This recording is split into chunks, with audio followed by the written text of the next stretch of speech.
On y est, l'opération que vous attendiez, le LBO. Voyons son fonctionnement. Pour cela, il existe plusieurs critères. Une capacité à générer du cash afin d'assurer le remboursement de la dette importante qui sera levée pour racheter l'entreprise. Un marché mature qui ne va pas nécessiter d'investissements gigantesques. C'est la holding qui s'endettera pour racheter la cible. Elle comporte plusieurs intérêts, notamment l'isolation juridique pour protéger le fonds et la société cible, et l'organisation des remontées de dividendes de la société opérationnelle vers la holding en utilisant des régimes fiscaux particuliers qui maximisent le rendement. Ces dividendes serviront à rembourser la dette, puis éventuellement à générer du rendement supplémentaire. Si vous n'êtes pas encore à jour sur la puissance de la holding, regardez ma vidéo complète qui se trouve juste ici. Comme pour l'achat d'un bien immobilier, l'achat de l'entreprise se fait avec un apport en fonds propres qu'on appelle ici l'equity. Ces fonds propres représentent en général autour de 30% du prix d'acquisition. Les 70% restants seront fournis par de la dette levée au niveau de la holding.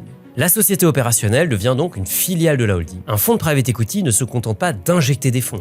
Il apporte aussi son expertise pour piloter la stratégie, son réseau pour ouvrir des portes, la mise en place de manpack, parfois même de nouveaux dirigeants plus expérimentés. Une discipline financière redoutable et surtout la capacité d'accélérer la croissance. Bref, il transforme souvent l'entreprise de fond en comble. Grâce à la transformation de l'entreprise, les recettes augmentent, les coûts diminuent. Les flux de trésorerie augmentant viennent désendetter la holding. Cela signifie qu'ils sont alloués au remboursement de la dette. Et oui, car n'oubliez pas que le fonds de private equity a endetté la société cible pour la racheter. C'est toute la puissance du LBO.